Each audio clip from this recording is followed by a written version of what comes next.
Hey guys, and welcome back to my channel, or welcome if you are new here. So in today's video, I'm going to show you guys how I make my thumbnails.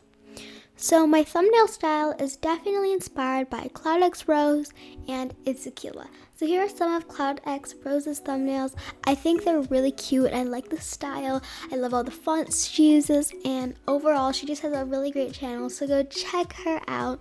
And then it's Akeila, which has the cutest thumbnails in the world. Just look at all of these cute little thumbnails. So my thumbnail style is inspired by the both of them. So the first thing I normally like to do to my thumbnails is add a GFX. So here I am in Roblox Studio, and I'm just going to import my character and then make the GFX in Blender. And if you don't already know how to do this, I have an entire video on it, so go check it out. The link will be in the description.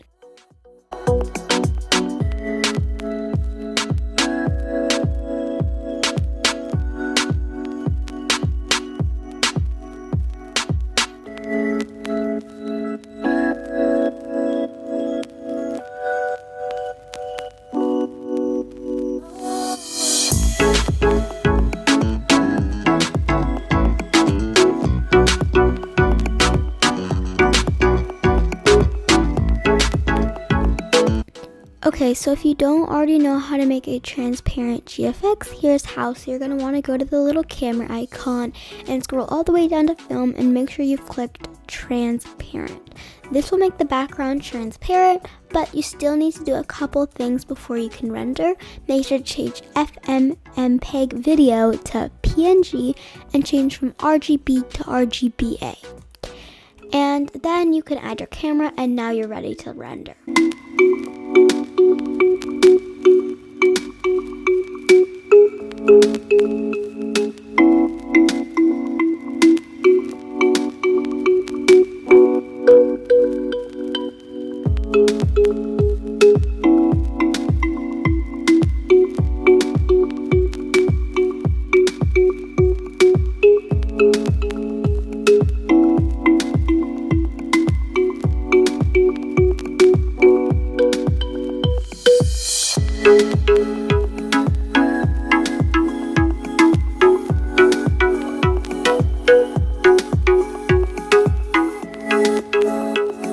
Once you're done rendering, make sure to save your image. Okay, so now that I have my GFX ready, I'm going to go into Pixlr.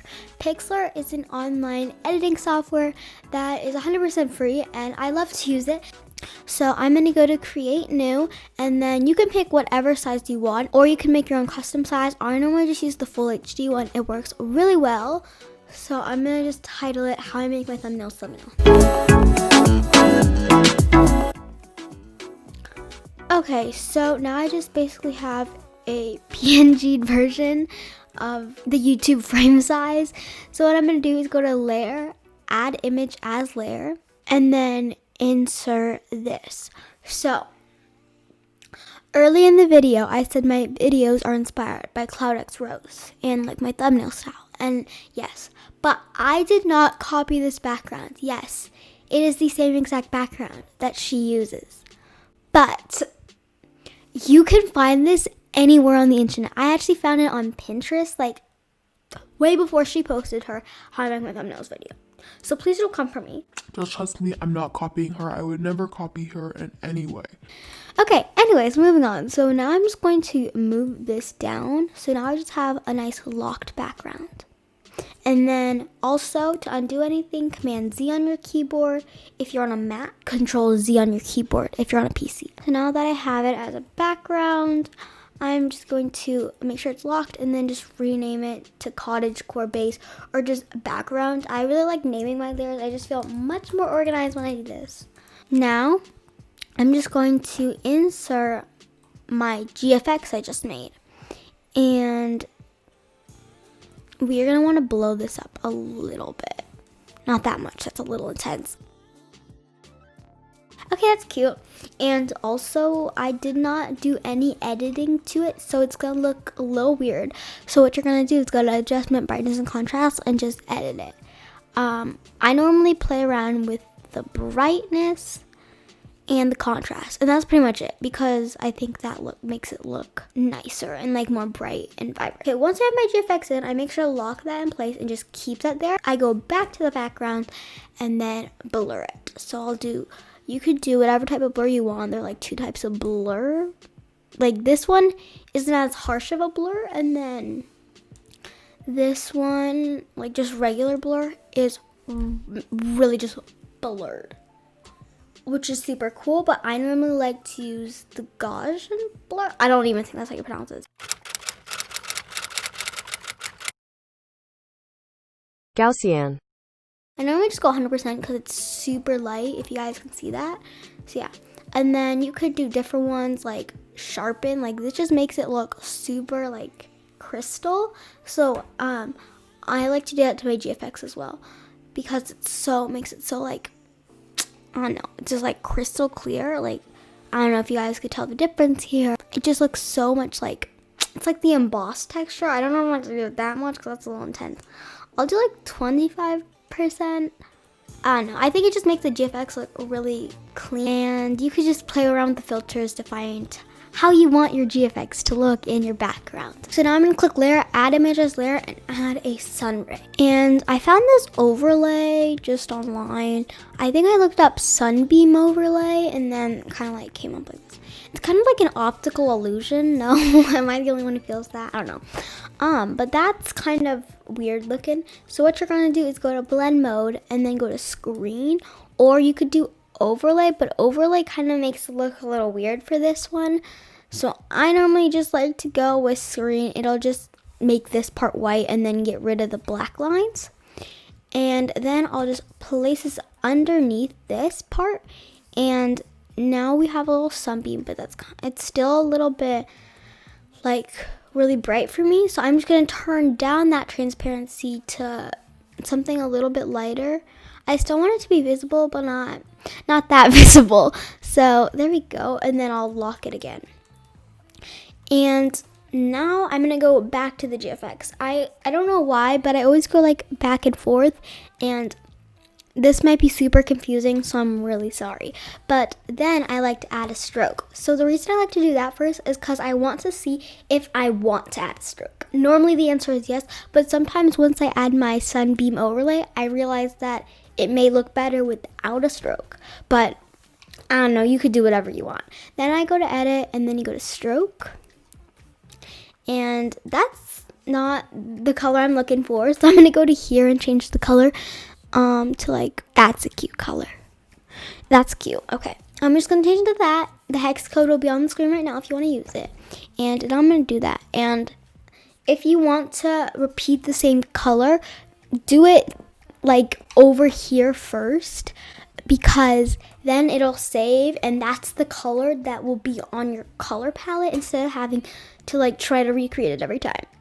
So I like to make my stroke a little bit bigger, so 12 is good. And you could do outline only, so this is like the outline of your GFX, which I think looks kind of cool, but I want my GFX to show, so I'm gonna click apply. And now my GFX has a little stroke. Okay, so the next thing I'll do is add my text. So you go to this little T here, and then click add text, and then it'll create a new layer. And then I'm gonna I really like using this font. It's super cute, but I do want the text to be white, and then for it to have an outline in like pink. Okay, so here I'm just gonna write how I think that's all I want for now, because I want to add another layer of text. And sizing wise, I normally just play with it. I normally start at 200, 300. I don't know. This is kind of I like the way this looks. And then you can rotate it, but you can't curve it. So you just take this thing and just go like that. So like hold it down and then go like that. And then I go to here. You can make it bold if you want, but I don't really want it to be bold. You can change letter spacing if you want it to be really close or really far apart. I just put it at 0 normally because I really like how this font spaces, and then you can like change the size of the line spaces, which basically just means like how, like if I did like a space bar and did 2 different lines, how far they would be apart. But then I'm just gonna go to outline, and I like the pink color here, so I think I'm gonna try to make like that color. That's a little bright. Oh, I don't like that.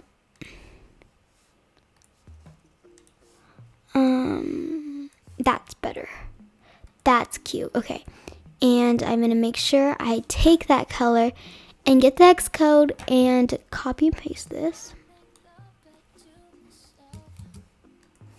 And then I'm gonna go to switch content and then change this black color to this. So now I have two colors that I want to use. So it's like a double color palette, if that makes any sense at all.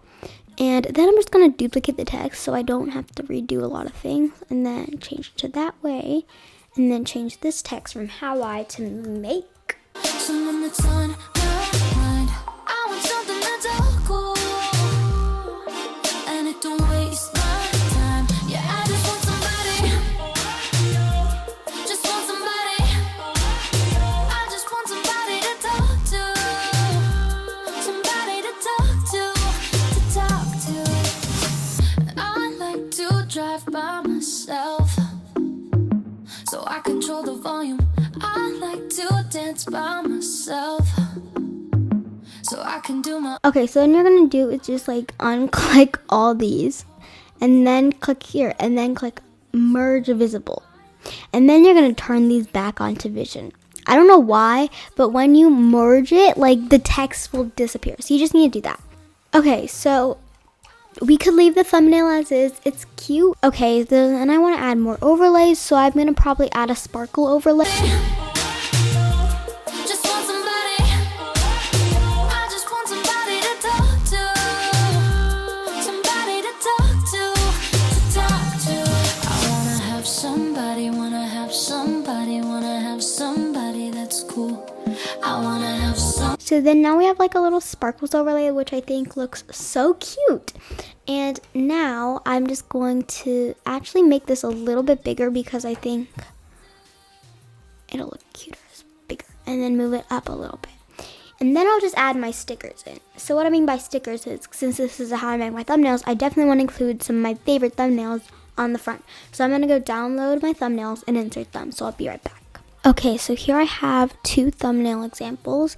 And for this thumbnail, I pretty much did the same exact thing as this thumbnail, put some overlays. I don't think you can see the overlays, but that's okay. I just added some lighting overlays and very subtle sparkles, but I realize now you can barely see them. But this one, I did the same exact thing, except just changing the font, and I also added little speech bubbles to put the text in. But I moved it the exact same way, and it was a very similar process, except adding those speech bubbles. So now I'm just going to move it a little bit to the side, and going to insert the second thumbnail example now, and make this size. And again, same thing with the speech bubbles. And then I'm going to merge these two layers and add a stroke to them. So the same thing I did to this one. So I did 12 size and then apply that. And now I have cute little text, and then move the text up. So now I have the thumbnails that I really like. So yeah. So basically that's all I'm going to do normally.